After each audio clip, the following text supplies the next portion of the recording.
আদায় করি, অন্য কোন নামাজ যদি আমি না পড়ি, আর কি, আর যদি আমি ফরজ রোজা রাখি এবং হালালকে হালাল জানি, হারামকে হারাম জানি, অর্থাৎ হালাল হারাম মেনে চলি, এর বাইরে অন্য কোনো কাজ যদি আমি না করি, অন্য কোনো ইবাদত না করি, তাহলে কি আমি জান্নাতে যেতে পারবো? প্রশ্ন করতেছে রাসূল। আল্লাহ রাসূল বলছেন না, হ্যাঁ তুমি জান্নাতে যেতে পারো। তার মানে দেখেন এই প্রত্যেকটি সবগুলো সাহাবীদের প্রশ্নগুলো। তারপরে আমরা আরেকটা 3 নম্বর আরেকটা হাদিসে আসছি, 3 নম্বর ধরনের প্রশ্ন যেটা সাহাবায়ে কেরাম করেছেন।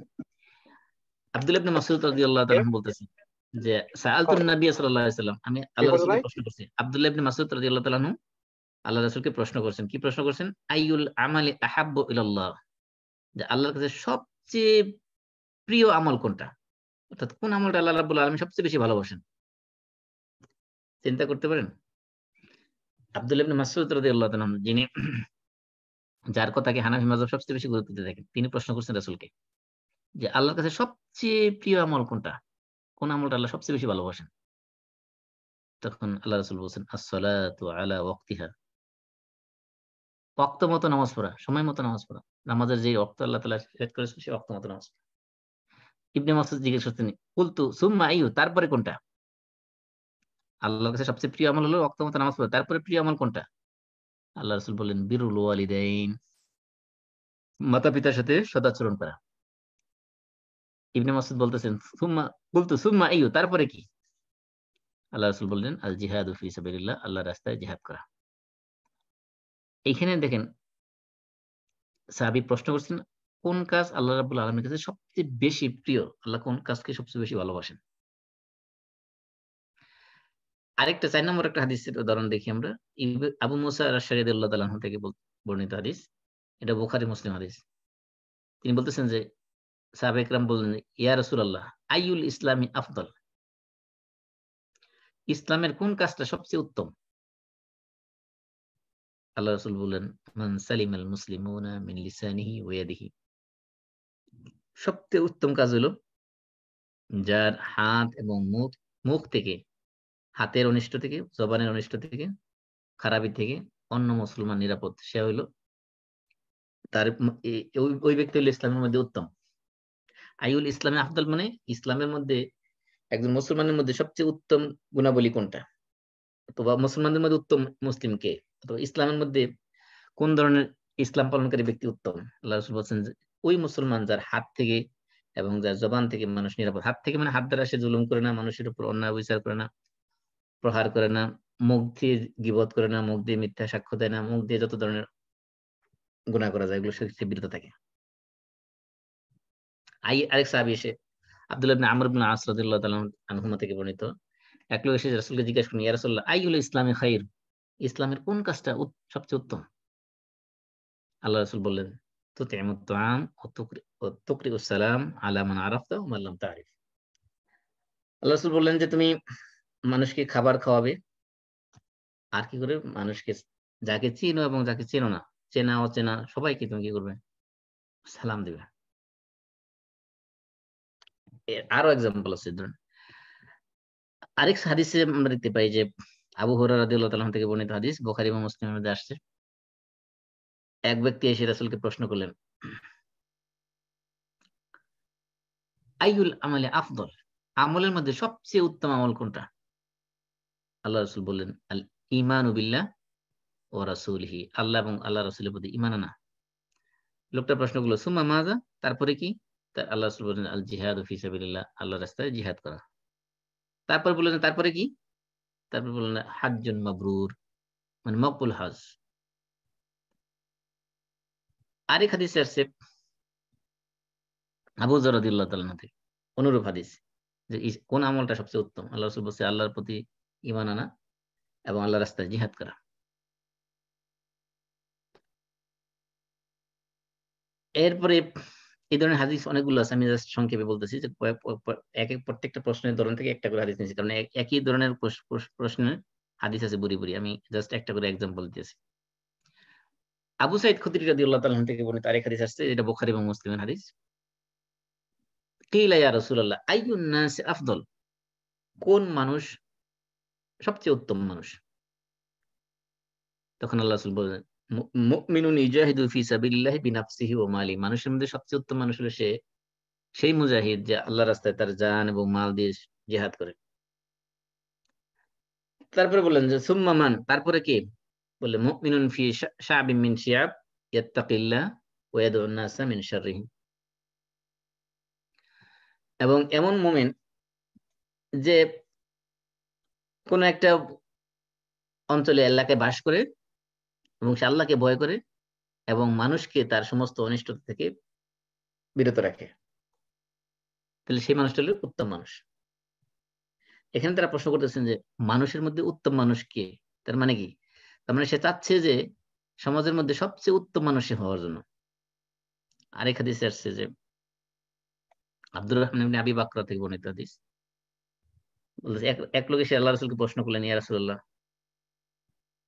আইয়ুন নাসি খায়র, কোন মানুষ সবচেয়ে উত্তম মানুষ? তখন আল্লাহ রাসূল বলছেন যে মান তালা উমরুহু ওয়া হাসুনা আমালুহু, যার বয়স অনেক লম্বা হয়েছে, অর্থাৎ দীর্ঘ হায়াত পেয়েছে এবং তার আমলও অনেক সুন্দর হয়েছে, সে হলো উত্তম মানুষ। আর নিকৃষ্ট মানুষ হলো সে যে অনেক লম্বা হায়াত পেয়েছে কিন্তু তার আমলগুলো সব, তার পুরো হায়াতটাকে বদ আমল দিয়ে ভরে ফেলছে। মানে যার হায়াত অনেক দীর্ঘ কিন্তু কাজ অনেক খারাপ, সে হলো সবচেয়ে নিকৃষ্ট মানুষ। আর ভালো মানুষকে, যার হায়াত দীর্ঘ, দীর্ঘ হায়াত পেয়েছে দুনিয়াতে এবং তার আমলগুলো সুন্দর করেছে, সে হলো উত্তম মানুষ। তার মানে তারা চাচ্ছে যে সেরা মানুষ হওয়ার জন্য সেরা মানুষের কি কি বৈশিষ্ট্য থাকা দরকার সেগুলো রাসূলের কাছ থেকে জেনে নিয়েছে। আরেক হাদিস ইবনে মাসউদ থেকে বর্ণিত হাদিস আছে আরেকটা, তিনি বলতেছেন যে সাআলতুন নবী সাল্লাল্লাহু আলাইহি ওয়াসাল্লাম আইয়ু যামবি আ'যামু ইনদাল্লাহ, যে কোন গুনাহটা আল্লাহ রাব্বুল আলামিনের কাছে সবচেয়ে বড় গুনাহ, সবচেয়ে মারাত্মক সিভিয়ার সিন কোনটা?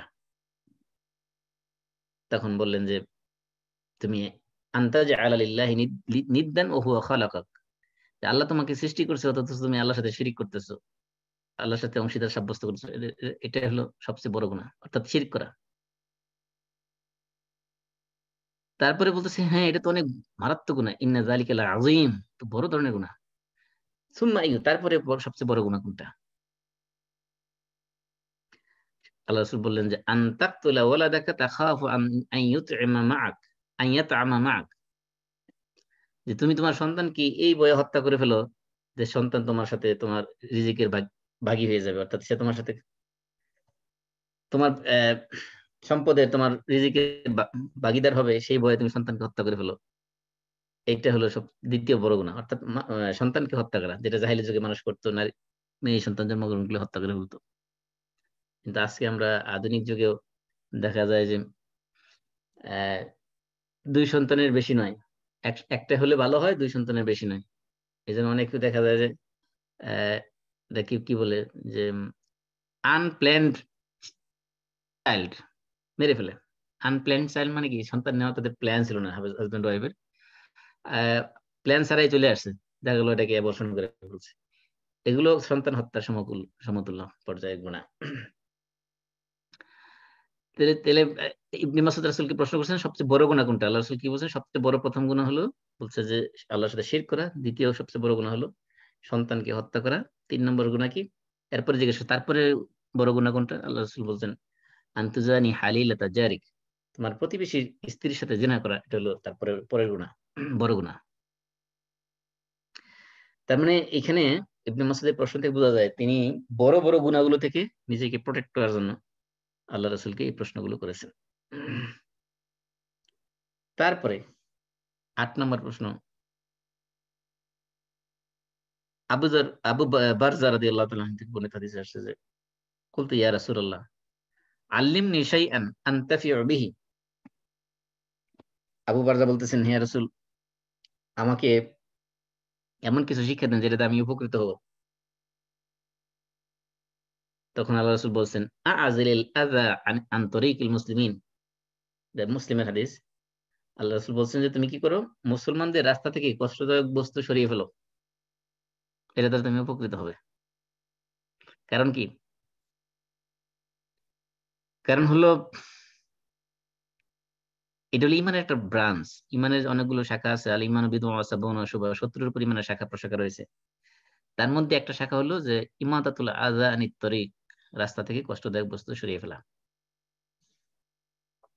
এমনকি আবু হুরায়রা থেকে বর্ণিত হাদিসে আসছে, যে মুসলিমের রিওয়ায়াত, যে আল্লাহ রাসূল সাল্লাল্লাহু আলাইহি ওয়াসাল্লাম বলেছেন যে লাকাদ রাআইতু রাজুলান ইয়াতাকাল্লাবু ফিল জান্নাহ ফি শাজারাতিন কাতাআহা মিন যহরিত তরিক কানাত তুযিন নাস। যে আমি দেখলাম এক লোক জান্নাতের মধ্যে বিচরণ করতেছে। কি কারণে সেই লোক জান্নাতে প্রবেশ করছে? বলছে যে সে রাস্তায় মানুষকে, একটা গাছ কষ্ট দিত, মানুষকে চলাচলে অসুবিধা হতো, সে ওই গাছটাকে কেটে ফেলে দিয়েছিল, এই কারণে আল্লাহ রাব্বুল আলামিন তাকে জান্নাত দিয়ে দিত। এই যে দেখেন, সাহেব প্রশ্ন করছেন যে এমন কিছু শিক্ষা দেন যেটা দ্বারা আমি কি করবো, উপকৃত হবো। কেমন উপকার দেখেন, আল্লাহ রাসূল এমন কাজ শিক্ষা দিলেন যেটা দ্বারা সরাসরি জান্নাতে সে চলে গেছে। মানে এটা হলো 8 নম্বর ধরনের প্রশ্ন সাহাবা একরাম। 9 নম্বর প্রশ্নের ধরন তাদের কি ছিল দেখেন। আবু মালিকা থেকে বর্ণিত, আয়েশা রাদিয়াল্লাহু আনহা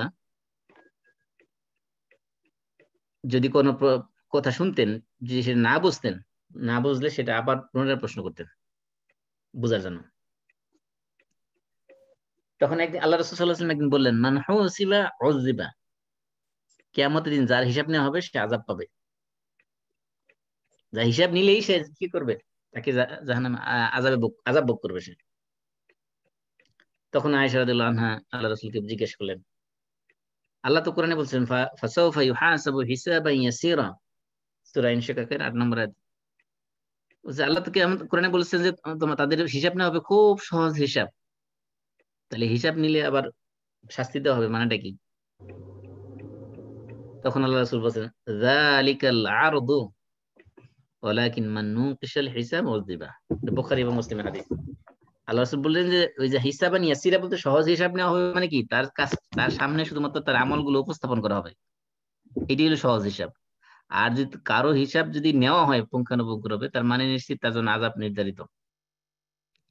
এই জন্য হিসাবান ইয়াসিরা বলতে কি বোঝানো হয়েছে? বোঝানো হয়েছে যে তার সামনে শুধু তার আমলনামা কিন্তু উপস্থাপন করা হবে। এইখানে বোঝা গেছে যে সাহাবায়ে কেরাম, বিশেষ করে আয়েশা রাদিয়াল্লাহু আনহা হাদিস থেকে বোঝা গেছে, তারা কোনো ইশকাল জাগলে মানে কি, কোনো বিষয়ে মনে করেন আমি আলোচনা করলাম, আপনার প্রশ্ন আলোচনা বুঝলেন না, এখন এটা অথবা বুঝছেন কিন্তু আপনার বুঝতে সঠিক হলো কিনা, এই ধরনের ক্লারিফিকেশন চাওয়া, যেটা সাহাবায়ে কেরাম এটাও করতেন, অনেক সময় প্রশ্নের মাধ্যমে ক্লারিফিকেশন চাইতেন যে এটা মানে এটা কি। এরপরে আমরা আরো উদাহরণ দিতে পারি এই ধরনের প্রশ্নের ধরন। যেমন আরেকটা হাদিস আছে, আবু দাউদে আসছে, মালিক ইবনে রবিয়া সাঈদী থেকে।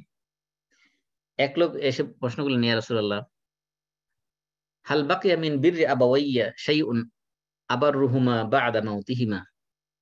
মালিক ইবনে রবিয়া সাঈদী তিনি বলতেছেন, ইয়া রাসূলুল্লাহ, আমার বাবা মা যদি মারা যায়, তাহলে তাদের মৃত্যুর পরে আমার কি এমন কোন কাজ বাকি আছে যেটার মাধ্যমে তাদের পিতামাতার সদাচরণ পূর্ণ করতে পারবো? আল্লাহ রাসূল বলছেন, নাম, হ্যাঁ, তোমার পিতামাতা মারা গেলেও তারপরও তাদের সাথে সদাচরণ করার রাস্তা আছে। কি কি কি কি রাস্তা, কি পদ্ধতি? আসসালাতু আলাইহিমা, তাদের জন্য দোয়া করা, ওয়াল ইস্তিগফারু লাহুমা, তাদের জন্য ক্ষমা, আল্লাহর কাছে তাদের গুনাহ মাফ চাওয়া, ক্ষমা প্রার্থনা করা, ওয়া ইনফাযু আহদিহিমা মিন বা'দিহিমা, পিতামাতা মারা যাওয়ার পরে তাদের কোনো ওসিয়ত করে গেলে, কারো প্রতিশ্রুতি কাউকে দিয়ে থাকলে সেই ওসিয়তনামা বা প্রতিশ্রুতি সেগুলোকে বাস্তবায়ন করা। ওয়াসিলাতুর রাহিমিল্লাতি লা তুসালু ইল্লা বিহিমা, ওয়াসিলাতুর রাহিমিল্লাতি লা তুসালু ইল্লা বিহিমা, এবং যে সকল আত্মীয়দের সম্পর্ক পিতামাতা ছাড়া রক্ষা করা যায় না, তাদের সাথে সুসম্পর্ক বজায় রাখা। অর্থাৎ পিতামাতার সাথে সম্পৃক্ত আত্মীয় স্বজন যারা, যেমন কি, যেমন মায়ের সাথে সম্পৃক্ত আত্মীয় হলো কারা, খালা, খালু, মামা, মামি, নানা, নানি, এরা। আবার পিতার সাথে সম্পৃক্ত আত্মীয় আত্মীয় হলো যেমন ফুফু, ফুফা, চাচা, চাচি, এরকম, দাদা, দাদি, এগুলো। যে এদের সাথে কি করা, এদের সাথে সুসম্পর্ক বজায় রাখা, এদের সাথে সদাচরণ করা। আর কি করা, ও ইকরাম সাদিকিহিমা, এবং পিতামাতার বন্ধু বান্ধব যারা ছিল দুনিয়াতে, তাদের সাথে তাদেরকে সম্মান করা।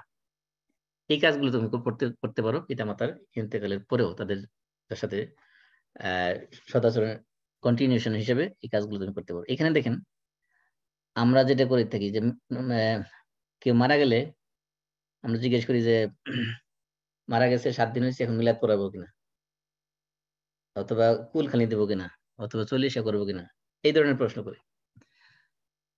কিন্তু আল্লাহ রসুলের সাহাবী কি প্রশ্ন করছেন যে আমার বাবা মা মারা যাওয়ার পরে তাদের সাথে যে আমার আল্লাহ তাআলা আমাকে আদেশ করেছেন যে ওয়াবিল ওয়ালিদাইনি ইহসানা, পিতামাতার সাথে সদাচরণ করো, উত্তম ব্যবহার করো, আচরণ করো।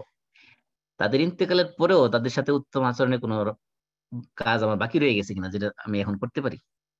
তখন আল্লাহ রসুল তাকে এই কাজগুলো বলছেন যে তাদের সাথে, তাদের জন্য দোয়া করা, তাদের জন্য আল্লাহর কাছে ক্ষমা প্রার্থনা করা, তাদের অঙ্গীকারগুলো, প্রতিশ্রুতিগুলো, ওসিয়তগুলো এগুলো বাস্তবায়ন করা, তাদের সাথে সম্পৃক্ত আত্মীয় যারা, তাদের সাথে সুসম্পর্ক বজায় রাখা, এবং তাদের বন্ধু বান্ধবদের সাথে, পিতামাতার বন্ধু বান্ধব যারা আছে দুনিয়াতে জীবিত, তাদেরকে সম্মান করা। এই প্রশ্নের ধরন। তারপরে আরেকটা প্রশ্নের ধরন আমরা নিতে পারি। 11 নম্বর প্রশ্নের ধরন ছিল সুফিয়ান ইবনে আব্দুল্লাহ আল আসাকফি বা আসাকাফি, তিনি বলতেছেন যে আমি একদিন রাসূলকে প্রশ্ন করলাম, ইয়া রাসূলুল্লাহ হাদ্দিসনি বিআমরিন আ'তাসিমু বিহি, ইয়া রাসূলুল্লাহ আমাকে এমন একটা বিষয় বলে দিন যেটা আমি সব সময় ধরে রাখবো, অর্থাৎ সব সময় এটার আমলটা করব, কন্টিনিউয়াস করব। তখন আল্লাহ রাসূল বললেন, কুল রাব্বি আল্লাহ সুম্মা ইসতাকিম, তুমি বলো যে আমার রব হলো আল্লাহ, এবং এই যে তুমি আল্লাহ আমার রব, এই কথার উপরে ইস্তেকামাত থাকো, এই কথার উপরে প্রতিষ্ঠিত থাকো মৃত্যুর আগ পর্যন্ত। তখন তিনি বললেন, ইয়া রাসূলুল্লাহ মা আখওয়াফু মা তাখাফু আলাইয়া, ইয়া রাসূলুল্লাহ আপনি আমার ব্যাপারে কোন বিষয়কে সবচেয়ে বেশি ভয় করেন বা কোন বিষয়কে সবচেয়ে বেশি আশঙ্কা করেন? তখন আল্লাহ রাসূল বললেন, সুফিয়ান ইবনে আব্দুল্লাহ সাকফি বলতেছেন, ফাআখাযা বিলিসানি নাফসিহি, আল্লাহ রাসূল নিজের জিহ্বা ধরলেন, হাত দিয়ে নিজের জিহ্বাকে ধরে তারপরে বললেন, ক্বালা হাযা, তোমার এই যে অঙ্গটা, অর্থাৎ তোমার জিহ্বাকে আমি সবচেয়ে বেশি ভয় পাই। অর্থাৎ তুমি জিহ্বাকে সংযত রাখো, জিহ্বাকে যদি কন্ট্রোল করতে পারো কথা বলার সময়, তাহলে তুমি কি করবে, নাজাত পাবে। কারণ তোমার ব্যাপারে আমি সবচেয়ে বেশি ভয় পাই তোমার এই জিহ্বাকে। এইখানে দেখেন সাহাবী রাসূলকে প্রশ্ন করছেন যে এমন একটা কাজ বলে দিন যেটা আমি সব সময় করব। আল্লাহ রাসূল বলেছেন যে তুমি কি করো, আল্লাহ আল্লাহ আমার রব, এই কথার উপরে ইস্তেকামাত থাকো, অর্থাৎ আল্লাহ যে রব, রুবুবিয়তের স্বীকৃতি, এটার উপরে মৃত্যুর আগ পর্যন্ত তুমি অটল থাকো, অবিচল থাকো। এমনকি সে তার আচরণের মধ্যে কোন কাজটা সবচেয়ে বেশি ভয়ানক হতে পারে, তার জন্য বিপদের কারণ হতে পারে, সেটাও সে জেনে নিয়েছে রাসূলের কাছ থেকে। তারপরে আরেকটা প্রশ্নের ধরন আমরা দেখি যে এটা হলো তিরমিজির হাদিস। এক সাহাবী আল্লাহ রাসূলের কাছে আসেন, এসে বললেন, ইয়া রাসূলুল্লাহ আল্লিমনি তাআউযান আতাআওয়াযু বিহি, ইয়া রাসূলুল্লাহ আপনি আমাকে এমন একটা তাআউয শিক্ষা দেন। তাআউয মানে যেটা দ্বারা আমরা সাধারণত ইয়ে, পানাহ চাই কোনো কিছু থেকে। এমন একটা দোয়া শিখে দেন যেটার মাধ্যমে আমি আল্লাহর কাছে কিছু থেকে পানাহ চাইবো। তখন আল্লাহ রাসূল বললেন, সাহাবী বলছেন, ফাআখাযা বিকাফফি, আমার হাত ধরলেন রাসূল। ফাকাল, তারপরে তিনি বললেন, কুল, তুমি বলো, আল্লাহুম্মা ইন্নী আউযু বিকা মিন শাররি সামঈ ওয়া মিন শাররি বাসারি ওয়া মিন শাররি লিসানি ওয়া মিন শাররি মানি। তিনি বললেন, আল্লাহ রাসূল তাকে শিখিয়ে দেন, তুমি যখন আল্লাহর কাছে পানাহ চাইতে চাও কোনো কিছু দিয়ে, কোনো দোয়া দিয়ে, তাহলে এই দোয়াটা করো তুমি আল্লাহর কাছে। কি দোয়া? আল্লাহুম্মা ইন্নী আউযু বিকা মিন শাররি সামঈ, ও আল্লাহ আমি আমার নিকৃষ্ট শ্রবণ শক্তি থেকে তোমার কাছে পানাহ চাই, অর্থাৎ আমি কান দ্বারা খারাপ কিছু শোনা থেকে তোমার কাছে পানাহ চাই। ওয়া মিন শাররি বাসারি, আমার চোখের অনিষ্ট থেকে, অর্থাৎ চক্ষু খারাপ কিছু দেখবে যাতে না দেখে, অর্থাৎ আমি চক্ষুর খারাপি থেকে তোমার কাছে পানাহ চাই। ওয়া মিন শাররি লিসানি, আমার জিহ্বার অনিষ্ট থেকে তোমার কাছে পানাহ চাই, অর্থাৎ জিহ্বা দ্বারা আমি যদি খারাপ কথা না বলি, সেজন্য তোমার কাছে কি চাই, পানাহ চাই, তোমার কাছে আশ্রয় চাই, তুমি আমাকে আমার জিহ্বাকে সংযত রাখো। ওয়া মিন শাররি মানি, এবং আমার খারাপ বীর্য থেকে তোমার কাছে পানাহ চাই, অর্থাৎ আমার লজ্জাস্থান থেকে আমি পানাহ চাই তোমার কাছে, অর্থাৎ আমি আমার লজ্জাস্থানকে যাতে কোনো খারাপ কাজে ব্যবহার না করি, সেই তৌফিক তুমি আমাকে দাও, অর্থাৎ আমি এই লজ্জাস্থানের অনিষ্ট থেকে তোমার কাছে পানাহ চাই। এখানে দেখেন রাসূলের কাছে চাইছেন কি, কি চাইছেন, যে এমন একটা দোয়া শিখে দেন যার মাধ্যমে আমি আল্লাহর কাছে কোন কোন জিনিস থেকে আমি আল্লাহর কাছে পানাহ পেতে পারি। আবু হুরায়রা থেকে আসছে অন্য হাদিসে যে আবু বকর রাদিয়াল্লাহু তাআলা আনহু বলতেছেন যে ইয়া রাসূলুল্লাহ, হাদিস বর্ণনা করছেন আবু হুরায়রা, কিন্তু রাসূলকে প্রশ্ন করছেন আবু বকর রাদিয়াল্লাহু তাআলা। বলতেছেন মুরনি বিশাইইন আকুলুহু ইজা আসবাহতু ওয়া ইজা আমসাইতু, ইয়া রাসূলুল্লাহ আমাকে এমন কিছু শিখে দেন, এমন কিছু বলে দেন যেটা আমি সকালে এবং সন্ধ্যায় পড়বো বা বলবো। তখন রাসূল বলছেন কুল আল্লাহুম্মা ফাতিরাস সামাওয়াতি ওয়াল আরদ আলিমাল গায়বি ওয়াশ শাহাদাত রাব্বা কুল্লি শাইইন ওয়া মালিকিহি আশহাদু আল লা ইলাহা ইল্লা আনতা আউযু বিল্লাহি মিন শাররি নাফসি ওয়া মিন শাররি শাইতানি ওয়া শিরকি ওয়া শারাকি। আল্লাহ রাসূল বলছেন তুমি যখন এই সকালে হবে তখন এই দোয়া পড়বে, আর যখন সন্ধ্যা হবে তখন এই দোয়া পড়বে, আর যখন ঘুমাইতে যাবে তখন এই দোয়া পড়বে। দেখেন তারা সকাল সন্ধ্যার জিকির বা কি কি কি আল্লাহর কাছে কি চাইবে, কি কোন জিনিস থেকে পানা যাবে, সেগুলো তারা শিখে নিয়েছেন। এবং এই ধরনের অসংখ্য হাদিস আছে যেগুলো আমি যে সিরিয়াল বা সব বলতে চাই দেখা যাবে যে 2 দিনে শেষ হবে না। আরেকটা হাদিস বলি যে আয়েশা রাদিয়াল্লাহু আনহা থেকে বর্ণিত, তিনি বলতেছেন যে ইয়া রাসূলুল্লাহ আরাআইতা ইন আলিমতু আইয়্যু লাইলাতিন লাইলাতুল কদর মা আকুলু ফিহা। ইয়া রাসূলুল্লাহ, ইয়া আল্লাহর রাসূল, আপনি আমি যদি জানি যে কোন দিন কোন রাত্রে লাইলাতুল কদর, তাহলে সেদিন আমি কি পড়বো, কি বলবো আমি? তখন আল্লাহ রাসূল বলেন তুমি বলো আল্লাহ আল্লাহুম্মা ইন্নাকা আফুউন কারীমুন তুহিব্বুল আফওয়া ফা'ফু আননি। তিরমিজি হাদিস। তাহলে তারা ওই গুরুত্বপূর্ণ সময়টাকে যাতে একেবারে অ্যাপ্রোপ্রিয়েট দোয়ার মাধ্যমে কাজে লাগাইতে পারে, সেজন্য রাসূল ওই পারফেক্ট সময়ে পারফেক্ট আমলটা কি হবে সেটা তারা জেনে নিতেন।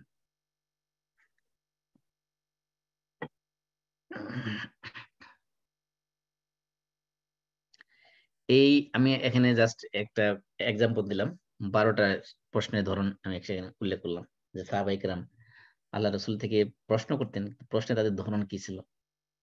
কিন্তু আশ্চর্যের ব্যাপার হলো আপনি এই প্রশ্নগুলো সবগুলো যেই এতক্ষণ যে আলোচনাগুলো করলাম সবগুলো প্রশ্ন যদি আপনি সামারি করেন তাহলে দেখবেন তাদের সমস্ত প্রশ্নগুলো তাদের পরকাল কেন্দ্রিক ছিল।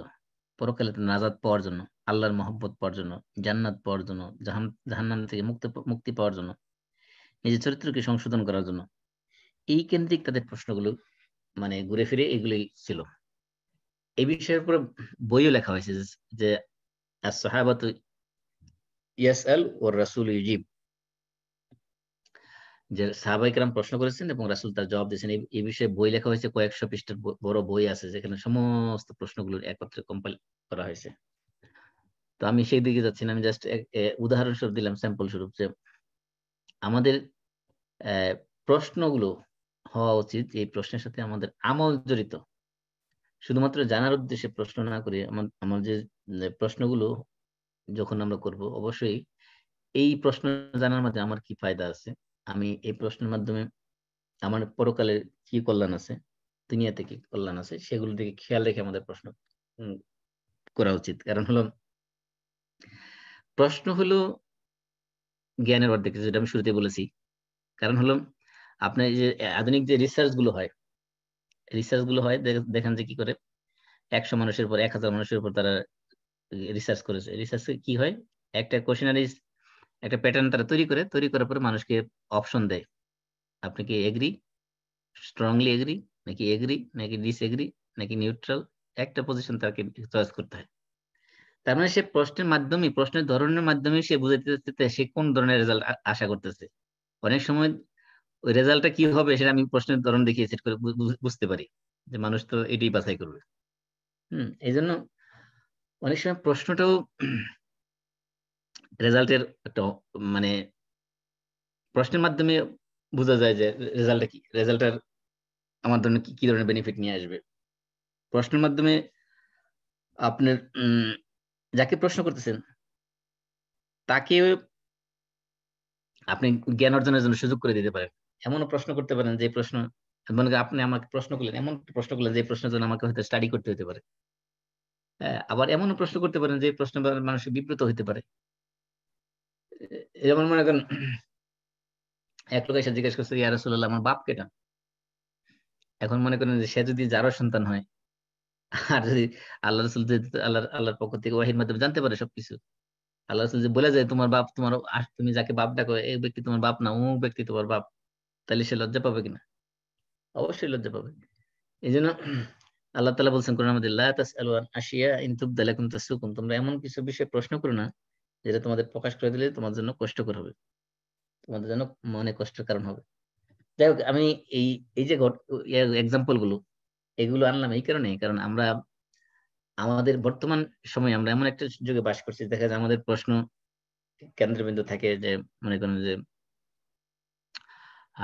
নামাজে হাত কোথায় বাঁধবো, বুকের উপর বাঁধবো নাকি নাভির নিচে বাঁধবো নাকি হাত ছেড়েই দিব, যদি আমাদের দেশে ছেলেদের অভ্যাস নাই এইগুলো।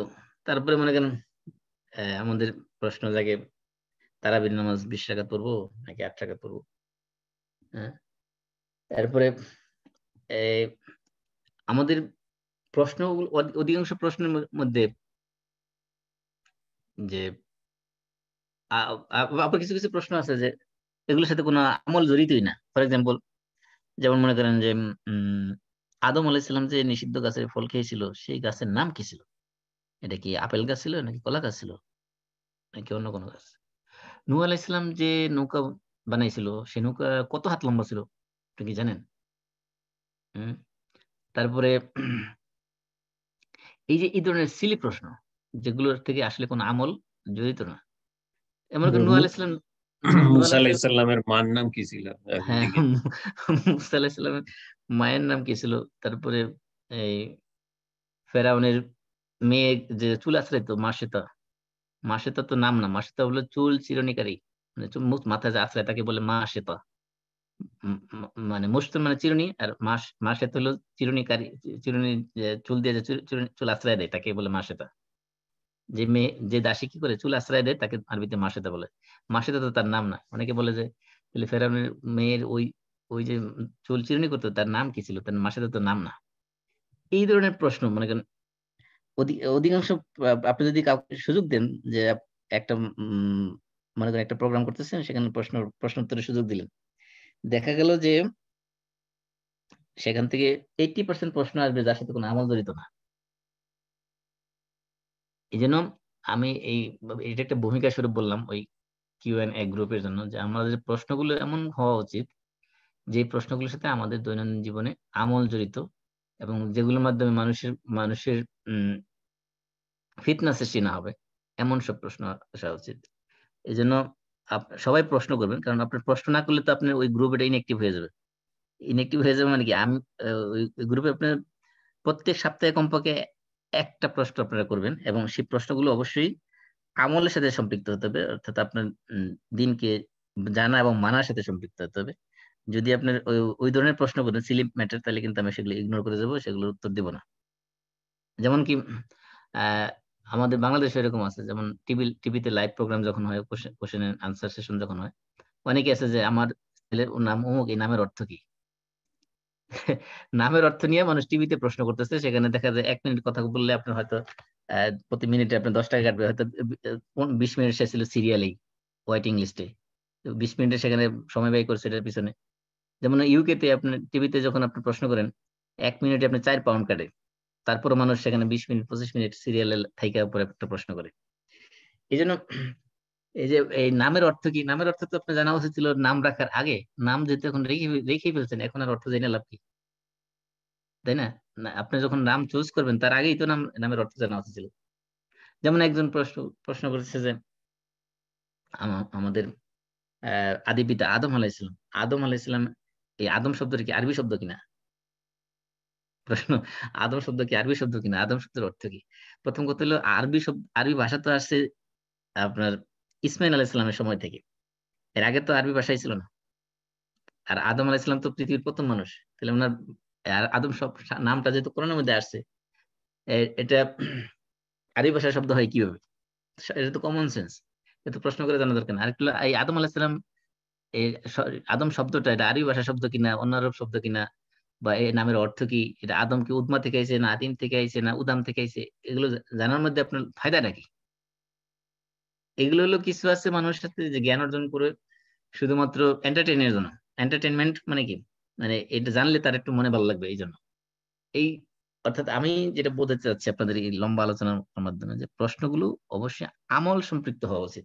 যে আমল, যে প্রশ্ন জানলে আমার দিনের কোন আমলের সাথে সম্পৃক্ত আহ বিষয়গুলো প্রশ্ন করা উচিত। আর আরেকটা হলো যে প্রাসঙ্গিক কোনো বলে নেই, এই যে আমাদের এক সর্বশেষ প্রশ্ন একটা দেখলাম যে কি, আল্লাহ রাব্বুল আলামিন কোথায় আছেন? এটা একটা আকীদাগত প্রশ্ন, গুরুত্বপূর্ণ প্রশ্ন, কিন্তু প্রশ্ন হলো যে এটা কি আমরা সবাই জানি কিনা আল্লাহ রাব্বুল আলামিন কোথায় আছেন? অবশ্যই আমরা জি। জানি। তাহলে এদের মধ্যে আবার সন্দেহ তৈরি করার মানে দরকার আছে আমাদের? অর্থাৎ যে বিষয়টা আমরা অলরেডি জানি, আমাদের সবার কাছে প্রতিষ্ঠিত, এটা যদি আমি আবার নতুন করে প্রশ্ন তুলি, তাহলে আর মানুষের মধ্যে কনফিউশন তৈরি হবে, তাই না? আল্লাহ যে আরশে আছেন, এবং আরশ কোথায়? আল্লাহর আরশ কোথায় আছে? আল্লাহর আরশ জমিনে না, আল্লাহর আরশ তো আসমানি আছে। আল্লাহ যে আসমান আছে, এর তো অসংখ্য অগণিত আয়াত আছে কোরআনের মধ্যে। আমিনতুম মান ফিস সামাই, সূরা মুলকের মধ্যে বলেছে আমিনতুম মান ফিস সামাই, তোমরা কি তার থেকে নিরাপদ হয়ে গেছো যিনি আসমানে আছেন? স্পষ্ট আয়াত। এরপরে তো আল্লাহ কোথায় আছেন? আমরা যখন দোয়া করি কোথায়? হাত হাত তুলি কোথায়? মাটির দিকে না আসমানের দিকে?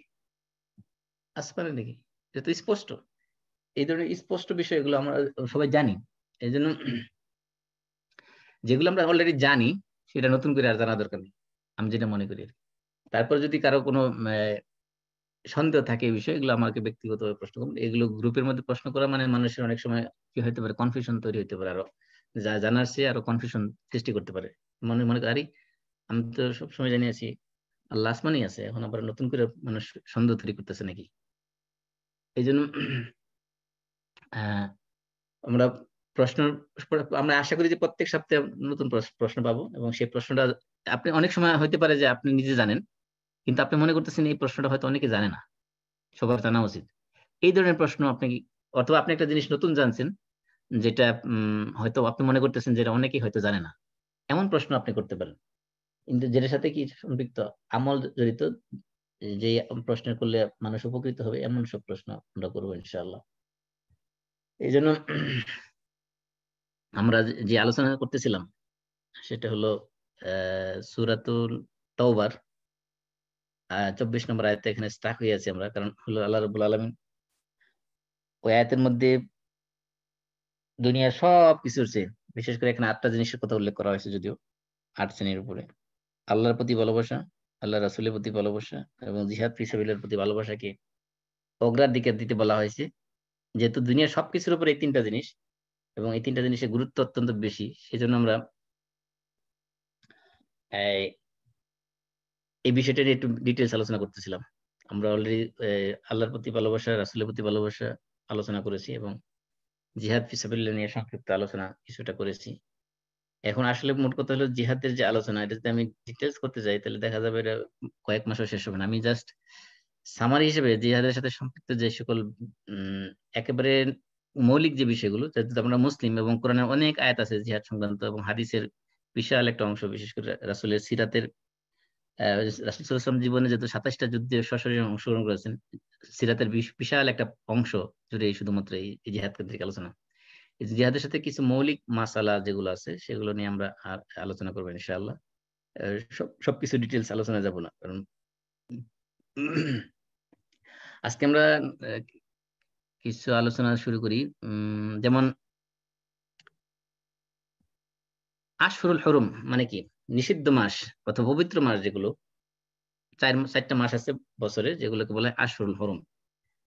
এই আশহুরুল হুরুমে, অর্থাৎ এই পবিত্র মাসে বা হারাম মাসে যুদ্ধ করা নিষিদ্ধ, এবং মসজিদে হারামে যুদ্ধ করা নিষিদ্ধ। আহ আশহুরুল হুরুম কোনগুলো?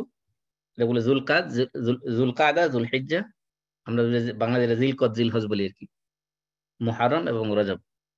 এই 4 মাসকে বলা হয়েছে আশহুরুল হুরুম, বা পবিত্র মাস বা হারাম মাস। এই মাসে যুদ্ধ বিগ্রহ হারাম।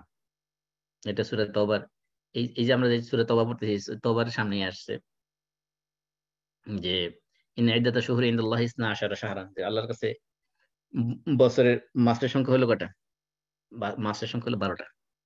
এবং এই 12 মাসের সংখ্যা, এটা আল্লাহ তাআলা বলছেন ইয়াউমা খালাকাস সামাওয়াতি ওয়াল আরদ, যেদিন আল্লাহ আসমান জমিন সৃষ্টি করেছেন, সেদিন থেকেই মাসের সংখ্যা হলো 12টা। মিনহা আরবাআতুন হুরুম, এর মধ্যে 4টা মাস হলো পবিত্র মাস বা হারাম মাস। এই 4 মাস কি হাদিসের মধ্যে আসে? জুলকাদা, জুলহিজ্জা, মুহররম এবং রজব। তাহলে সাধারণত এই 4 মাসে যুদ্ধ করা জায়েজ না, হারাম। আর কোথায় যুদ্ধ করা হারাম? মসজিদুল হারামে, বাইতুল্লাহ, মসজিদুল হারামে এই জায়গায় যুদ্ধ করা হারাম।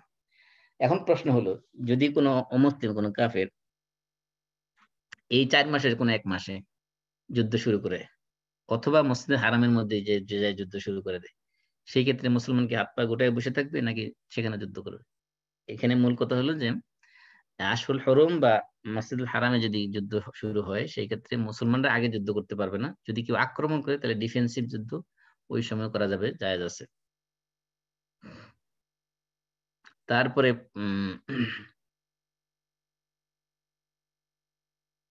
যুদ্ধের বিজয় লাভ করার জন্য কিছু শর্ত দেওয়া হয়েছে কোরআনের মধ্যে। এর মধ্যে সূরা রুমের 47 নম্বর আয়াতে বলছেন, ওয়া কানা হাক্কান আলাইনা নাসরুল মুমিনিন, যে মুমিনদেরকে সাহায্য করা আমার হক, আমার দায়িত্ব হয়ে যায়, আল্লাহ রাব্বুল আলামিন বলতেছেন। তার মানে যুদ্ধে বিজয় লাভ করার জন্য প্রথম কন্ডিশন হলো যে ঈমান থাকতে হবে। মুজাহিদ যারা আল্লাহর রাস্তায় জিহাদ করবে তাদের অন্তরের মধ্যে পরিপূর্ণ ঈমান থাকতে হবে। ঈমান যদি পরিপূর্ণ রূপে থাকে আল্লাহর প্রতি, তাহলে তাদেরকে আল্লাহ রাব্বুল আলামিন অবশ্যই সাহায্য করবেন। ইমানের দাবি কি? ইমানের দাবি যেটা, দ্বিতীয় হলো ইমানের যে দাবি, সে দাবিগুলো পরিপূর্ণ থাকতে হবে। সেটা হলো আমলে সলে থাকতে হবে। আল্লাহ রাব্বুল আলামিন বলছেন, আল্লাযীনা ইম্মাক্কান্নাহুম ফিল আরদ আকামুস সালাত ওয়া আতাউয যাকাত ওয়া আমারু বিল মারুফ ওয়া নাহাউ আনিল মুনকার ওয়ালিল্লাহি আকিবাতুল উমুর। এই যে এই আয়াতের আগের আয়াতে আল্লাহ বলছেন, ওয়ালা ইয়ানসুরান্নাল্লাহু মাইয়ানসুরুহু। আল্লাহ রাব্বুল আলামিন অবশ্যই, লাম তাকিদ নুন তাকিদ সাকিলা দিয়ে বলেছেন, অবশ্যই আল্লাহ রাব্বুল আলামিন সাহায্য করবেন কাদেরকে? যারা আল্লাহকে সাহায্য করবে। তা আল্লাহকে সাহায্য করবে মানে কি? আল্লাহর যে বিধানগুলো আছে, নামাজ পড়া, রোজা রাখা, হজ করা, যাকাত দেওয়া, আমর বিল মারুফ নাহি আনিল মুনকার, এগুলো করা। যেমন এরপর আয়াতে বলছে কি, যে আকামুস সালাত, সালাত আদায় করবে, যাকাত দিবে, এবং আমারু বিল মারুফ ওয়া নাহাউ আনিল মুনকার, ভালো কাজের আদেশ করবে, খারাপ কাজের নিষেধ করবে। এই কাজগুলো যারা করবে, অর্থাৎ আমলে সলের মাধ্যমে ঈমানের দাবি যারা পরিপূর্ণ করবে, তাদেরকে আল্লাহ বিজয় দিবেন। এটা 2 নম্বর কারণ, মানে 2 নম্বর বিজয় লাভের শর্ত। 3 নম্বর হলো যুদ্ধের জন্য পরিপূর্ণ প্রস্তুতি নেওয়া। এটা আল্লাহ রাব্বুল আলামিন বলছেন সূরা আনামের 60 নম্বর আয়াতে, বলছেন ওয়াইদ্দু লাহুম মাসতাতা'তুম মিন কুওয়াতিন ওয়া বিরিবাতিল খাইল তুরহিবুনা বিহি আদুওয়াল্লাহি ওয়া আদুওয়াকুম, যে তোমরা তোমাদের সামর্থ্য অনুযায়ী শক্তি প্রস্তুত রাখো, মিন রিবাতিল খাইল, এবং আল্লাহর রাস্তায় যুদ্ধের জন্য এই ঘোড়া, এগুলো প্রস্তুত রাখতে বলছে। এগুলোর মাধ্যমে তোমরা কি করবে? আল্লাহর শত্রুদেরকে ভয় দেখাবে, এবং তোমাদের আল্লাহর শত্রু এবং তোমাদের শত্রুদেরকে কি করবে? তোমরা ভয় দেখাবে। এই যে প্রস্তুতি নেওয়া, মানে আপনার যত ধরনের অস্ত্র শস্ত্র আছে, যত ধরনের আধুনিক সরঞ্জামাদি আছে যুদ্ধের, সবকিছু নিয়ে প্রস্তুত নিতে হবে যুদ্ধের জন্য। প্রস্তুতি নেওয়ার পরে যদি আপনার শত্রুর পক্ষে যদি প্রস্তুতি বেশিও থাকে, তাহলে আপনার সামর্থ্যে যতটুকু প্রস্তুতি আছে সবগুলো নেওয়ার পরে পরিপূর্ণ ঈমান নিয়ে যদি যুদ্ধের ময়দানে ঝাঁপিয়ে পড়েন, তাহলে আল্লাহ রাব্বুল আলামিন বিজয় আসবে। এটা হলো 3 নম্বর শর্ত। 4 নম্বর শর্ত হলো যে সর্বোত্তম প্রচেষ্টা চালাইতে হবে। ঈমানের সাথে সাথে প্রচেষ্টা চালাতে হবে। প্রচেষ্টার মাধ্যমে আল্লাহ রাব্বুল আলামিন বিজয় দিবেন। আল্লাহ বলছেন, ওয়াল্লাযিনা জাহাদু ফিনা লানাহদিয়ান্নাহুম সুবুলানা ওয়া ইন্নাল্লাহা লামাআল মুহসিনিন। এটা সূরা আনকাবুতের 69 নম্বর আয়াত। এখানে মুজাহাদা মানে সর্বোচ্চ প্রচেষ্টা যেটা আর কি, সেটা করতে হবে। বিজয়, যুদ্ধের ময়দানে বিজয় লাভ করার জন্য এটা কন্ডিশন। 5 নম্বর কন্ডিশন হলো সুবাত বা সাবাত, যে আল্লাহ রাব্বুল আলামিনের যুদ্ধের ময়দানে যে পলায়ন করা যাবে না, সেখানে দৃঢ়পদ থাকতে হবে, সুদৃঢ় থাকতে হবে, এবং আল্লাহর জিকির বেশি বেশি করতে হবে, এবং বিরোধ করা যাবে না। আল্লাহ বলছেন, ইয়া আইয়ুহাল্লাযীনা আমানু ইযা লাকীতুম ফিআতান ফাসবুতু, যখন তোমরা শত্রুদের সাথে মোকাবেলা করবে, কোন দলের সাথে যুদ্ধের ময়দানে মুখোমুখি হবে, তখন তোমরা কি করো? ফাসবুতু, তোমরা দৃঢ়পদ থাকো, মজবুত থাকো। আর কি করো? ওয়াজকুরুল্লাহা কাসীরান, অধিক পরিমাণে আল্লাহ জিকির করো, লাআল্লাকুম তুফলিহুন, তো যাতে করে তোমরা সফল হতে পারো। তার মানে যুদ্ধের ময়দানে শুধুমাত্র যুদ্ধের অস্ত্র নিয়ে ব্যস্ত থাকলে হবে না, সেই যুদ্ধের চলাকালীন অবস্থায় আল্লাহর জিকির করতে হবে প্রচুর পরিমাণে। আল্লাহকে স্মরণ রাখতে হবে, কারণ আল্লাহ রাব্বুল আলামিনই একমাত্র বিজয় দিবেন। এটা হলো 5 নম্বর কন্ডিশন। 6 নম্বর কন্ডিশন হলো ইজতিনাবুল মাআসি। ইজতিনাবুল মাআসি মানে সমস্ত ধরনের গুনাহ থেকে বিরত থাকা, এবং সংখ্যাধিক্য দেখে, অস্ত্রশস্ত্র দেখে, বিশেষ করে রিয়া অহংকার যাতে মনের ভিতর না আসে, সেগুলোর ব্যাপারে সাবধান থাকা। যেমন হুনাইনের যুদ্ধে ওয়ায়াউমা হুনাইন ইয আ'জাবাতকুম কাসরাতুকুম, যে হুনাইনের যুদ্ধের সময় সাহাবীদের সংখ্যা তারা দেখে তারা একটু বিস্ময় মনে করছিল আজকে তো আমরা নিশ্চিত বিজয় হয়ে গেছি, কারণ বদর যুদ্ধে যেহেতু 313 জন নিয়ে 1000 বিরুদ্ধে লড়ছি, আজকে তো আমরা সংখ্যায় অনেক আছে, আজকে আমরা নিশ্চিত বিজয় লাভ করবো। কিন্তু দেখা গেছে যে পরিস্থিতি প্রাথমিক পর্যায়ে যে পরিস্থিতি উল্টে গেছে, মানে তাদের ওই যে একটু ভিতরে অহংকার বোধ চলে আসছিল, মানে অনেকটা সংখ্যাধিক্যের উপরে নির্ভরশীল হয়ে পড়ছিল, আল্লাহর উপরে 100% নির্ভর না হয়ে সংখ্যাধিক্যের উপর একটু ঝুঁকে পড়েছিল। এই কারণে আল্লাহ তাআলা একটু শিক্ষা দিলেন আর কি। তারপরে আরেকটা কন্ডিশন হলো যুদ্ধে বিজয় লাভ করার জন্য যে নিশ্চিত ইয়াকিন থাকতে হবে। ইয়াকিন মানে দৃঢ় বিশ্বাস থাকতে হবে যে বিজয়ের মালিক একমাত্র আল্লাহ রাব্বুল আলামিন, তিনি ছাড়া আর কেউ বিজয় দিতে পারেন না। আল্লাহ রাব্বুল আলামিন সূরা আলে ইমরানের 160 নম্বর আয়াতে বলছেন, ইন ইয়ানসুরকুমুল্লাহু ফালা গালিবা লাকুম ওয়া ইন ইয়াখযুলকুম ফামান যাল্লাযী ইয়ানসুরুকুম মিন বা'দিহি ওয়া আলাল্লাহি ফালিয়াতাওয়াক্কালিল মুমিনুন। এখানে স্পষ্ট আল্লাহ বলছেন যে আল্লাহ তাআলা তোমাদেরকে বিজয় দেন, তাহলে তোমাদের উপর কেউ বিজয়ী হতে পারবে না।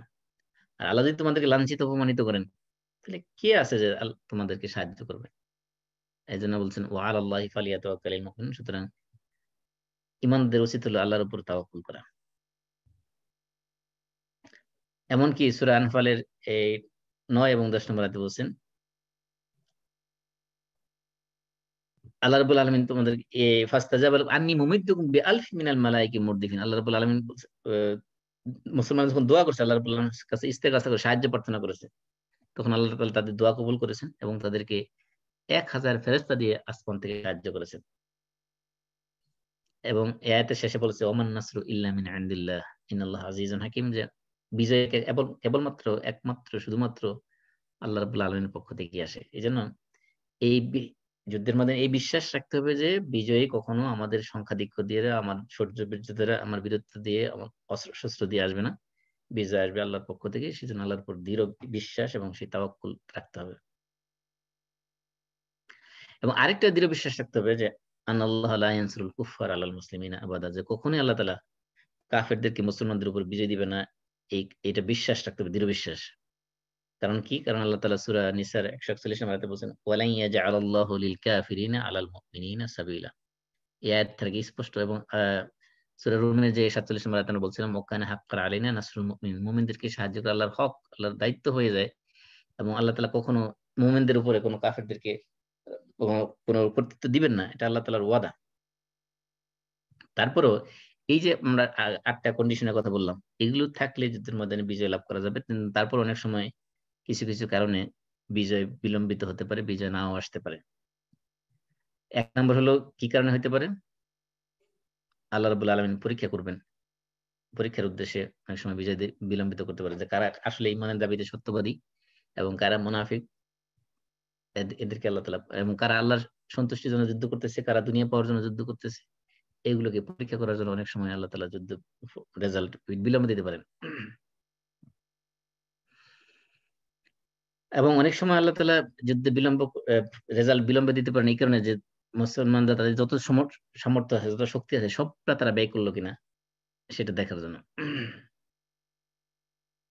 এবং আরেকটা কারণ হতে পারে যে আল্লাহ রাব্বুল আলামিন চান যে ঈমানদাররা সবসময় তাদের ঈমানকে মজবুত করুক এবং আল্লাহর সাথে তাদের কানেকশন, তাদের সম্পর্ক আরো ডেভেলপ হোক, আরো মজবুত হোক। সেই কারণে অনেক সময় যখন দেখা যাবে যে তারা নির্যাতিত, নিপীড়িত, তারা সবসময় আল্লাহর কাছে দোয়া দিতেছে, কাঁদতেছে, আল্লাহ কেন বিজয় দেন না?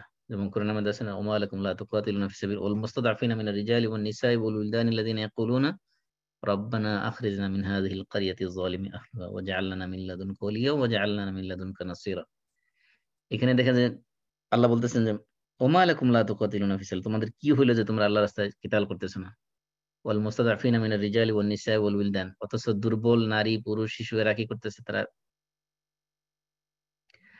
তারা চিৎকার করতেছে, কান্নাকাটি করতেছে। তারা কি বলতেছে? রব্বানা আখরিজনা মিন হাযিহিল ক্বরিয়াতি যালিমা, আল্লাহ তুমি এই জালেমদের জনপদ থেকে আমাদেরকে বের করে নিয়ে যাও। ওয়াজআল লানা মিন লাদুনকা ওয়ালিয়্যা ওয়াজআল লানা মিন লাদুনকা নাসীরা, তোমার পক্ষ থেকে আমাদের জন্য ওয়ালি পাঠাও, অভিভাবক পাঠাও, গার্ড এবং সাহায্যকারী পাঠাও।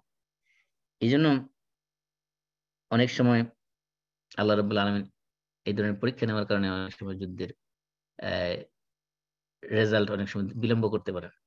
মানে সবসময় যাতে এই দুর্বল মাজলুম লোকগুলো যাতে আল্লাহর প্রতি তাদের বিশ্বাস, আল্লাহর প্রতি তাদের ঈমান যাতে আরো মজবুত হয়, সুদৃঢ় হয়, সেই কারণে।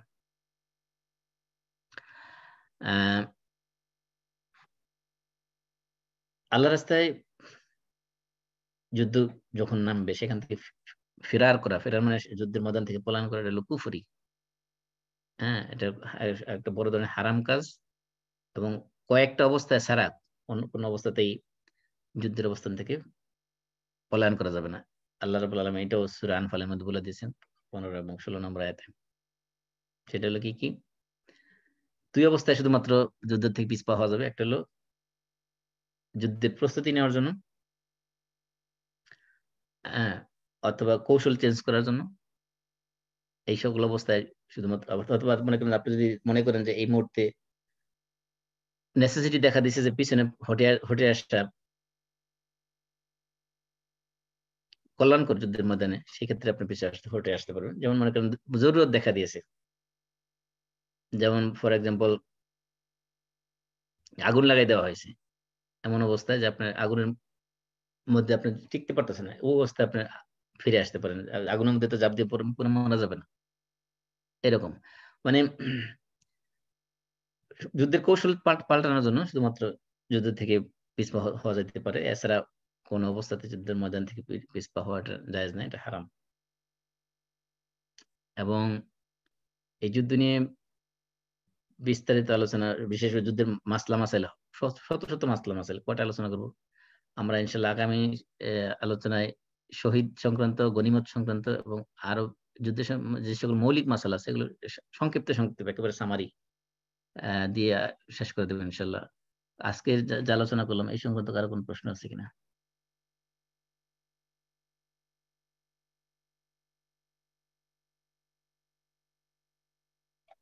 আপনারা কি শুনতে পাচ্ছেন? শোনা যাচ্ছে। ওকে, প্রশ্ন না থাকলে আমরা শেষ করে দিই। আছে কারো প্রশ্ন? নাকি এই প্রথমে ভূমিকা শুনে ভয় পাচ্ছেন? প্রশ্ন করে আবার কোন ধরনের প্রশ্ন করে বলি? না, ভয় পাওয়ার কিছু নেই। আমি জাস্ট আপনাদেরকে উৎসাহ দিচ্ছি যে প্রশ্নের ধরন চেঞ্জ করার জন্য আর কি, যাতে ট্র্যাকটা আপনার সঠিক থাকে। সেই জন্য অনেক সময় হয় কি যে আমরা যে প্রশ্ন না করলেও না এমন প্রশ্ন করে বসি, এটা যাতে না হয় আর কি, সেই জন্য একটা গাইডলাইন দিলাম আর কি আপনাদের। অবশ্যই করবো। এটা যে আশহুরুল হুরুম, যেটা এটা কি নবী করিম সাল্লাল্লাহু আলাইহি ওয়াসাল্লামের জামানার আগে থেকে এটা প্রচলিত ছিল নাকি আল্লাহর রাসূলের সময় এটা হয়েছে? এটা জাহিলি যুগ থেকে আছে, রাসূল সাল্লাল্লাহু আলাইহি ওয়াসাল্লামের আবির্ভাবের আগে থেকে জাহিলি যুগ থেকে আছে। তারা ওই সময় এগুলো তারা যুদ্ধ বিগ্রহ, তারা ওগুলো তার পালন করে চলতো। ওই সময় নিষিদ্ধ ছিল ওগুলো। ইসলামের অনেক বিষয় আছে যেগুলো অনেক বিষয় আছে যেগুলো মানে সামাজিক কালচার হিসেবে অথবা কোনো একটা দেশের নিয়ম অনুযায়ী যেগুলো ছিল, পরবর্তীতে ওগুলো ইসলাম অনুমোদন দিয়েছে। এমন অনেক কাজ আছে ইসলামে যেগুলো যেগুলো আরবদের কালচার ছিল, পরে ইসলাম অনুমোদন দিয়েছে। যেমন মনে করেন ফর এক্সাম্পল এই যে মাসের নামগুলো, এই মাসের নামগুলো আসতে করতে, এটা তো তাদের মধ্যে আগের থেকে প্রচলিত ছিল।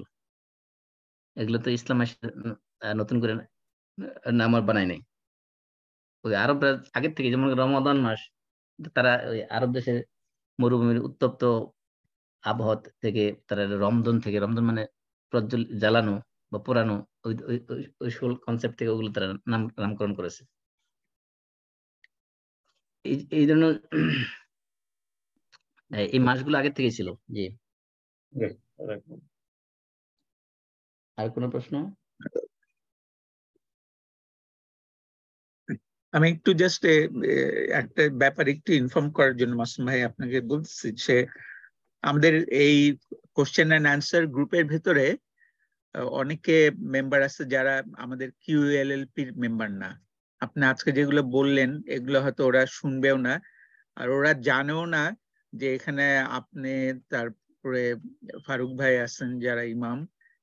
তো ওরা হয়তো এমন মানে বিশেষ করে লাস্টে যে ভদ্রলোক একটা প্রশ্নের উত্তর দিলেন ওই যে ইয়ের ব্যাপারে, আমাদের রফিক ভাই প্রশ্ন করছিল যে আমরা দেশে গিয়ে কি কসর পড়বো নাকি এই ব্যাপারে।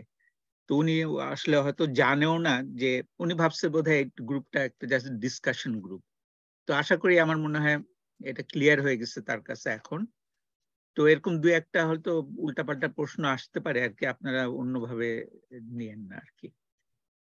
এজাজ ভাই, আমি একটা জিনিস একটু বলতে চাই আর কি, মাসুম ভাইকে লক্ষ্য করে। কারণ আমরা তো যে প্রোগ্রামে আজকে মনে করেন এই প্রশ্নের ধরন কিভাবে হবে কিনা একটা গাইডলাইন পাইছি।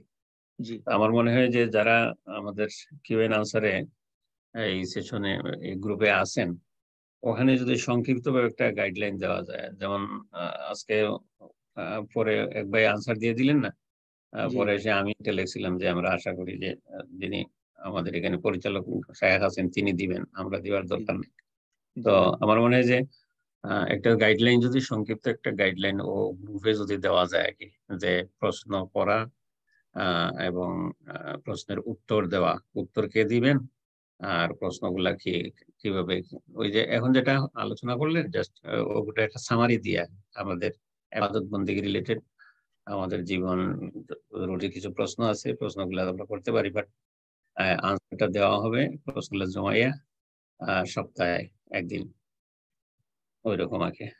তাইলে যারা নতুন জয়েন করছে তারা বুঝতে পারবে আর কি যে কেউ একটা প্রশ্ন দিলে আমি আনসার করবো না, এটা আনসার করবেন যিনি দায়িত্বে আছেন তিনি, এবং কি কি প্রশ্ন আমরা করবো। একটা একটা ওকে, ইনশাআল্লাহ আমরা পয়েন্ট আকারে কয়েকটা পয়েন্ট আমরা উল্লেখ করে দিতে পারি সেখানে গাইডলাইন হিসেবে, যে কোন ধরনের প্রশ্ন করা যাবে এবং প্রশ্নের প্রশ্ন মনে করেন যে আপনি কতদিন পর্যন্ত ওপেন থাকবে, মনে করেন যে একটা 3টা প্রশ্ন হয়ে গেল বা 2টা প্রশ্ন হয়ে গেল, আপনার পরে এটা অ্যাডমিন ক্লোজ করে দিল, এখন আর নতুন প্রশ্ন নেওয়া হবে না, এই প্রশ্ন উত্তর পাওয়ার পরে আবার নতুন প্রশ্ন নেওয়া হবে, এরকম কিছু গাইডলাইন ওইখানে এজাজ ভাই অবশ্য কিছু বলে দিয়েছিল শুরুতেই। জি এগুলো রিটেন আকারে আমরা শেয়ার, এখন তো যেহেতু লোকজন বাড়ছে কিছু, তাহলে নতুন যারা আসবে জয়েন করবে তারা ওগুলো জানতে পারবে ইনশাআল্লাহ।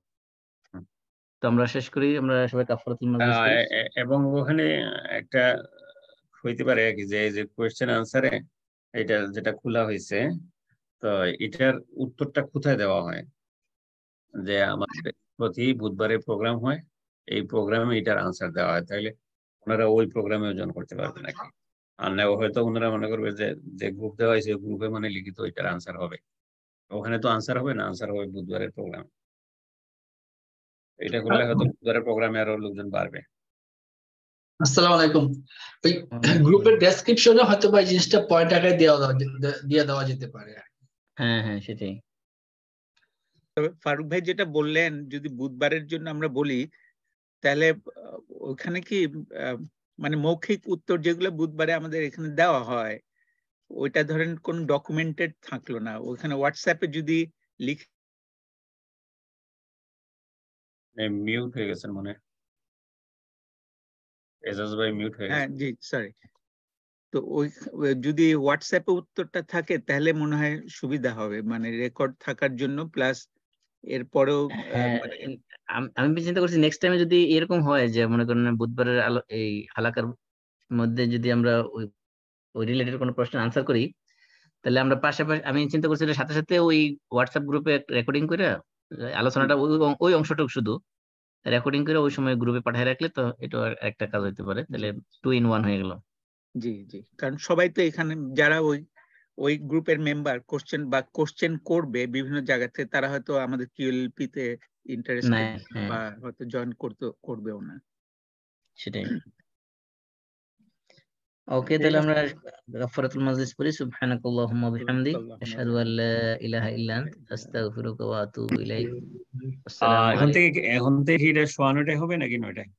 না আজকে শুধুমাত্র আজকের ওই প্রোগ্রামের কারণে, মিটিং এর কারণে আসতে দেরি, বাসায় আসতে দেরি হয়ে গেছিল, সেই জন্য মেসেজ দিছিলাম আর কি, গাড়ি ছাড়ার আগে দিয়ে। মানে আপনাদের যে টাইম আছে ওটাই চলবে, তারপরে এখন তো যেহেতু আবার দিন বড় হয়ে যাচ্ছে, আপনারা ইচ্ছা করলে টাইম চেঞ্জ করতে পারেন, আপনার এখন মনে হয় আপাতত মার্চে যখন ঘন্টা আগাই দিবে, হ্যাঁ হ্যাঁ তখন চেঞ্জ করা যেতে পারে। তখন হবে। ওকে, আসসালামু আলাইকুম রহমতুল্লাহ। জাযাকাল্লাহু খাইরান। আসসালামু আলাইকুম ওয়া রাহমাতুল্লাহ। আসসালামু আলাইকুম ওয়া রাহমাতুল্লাহি ওয়া বারাকাতুহু।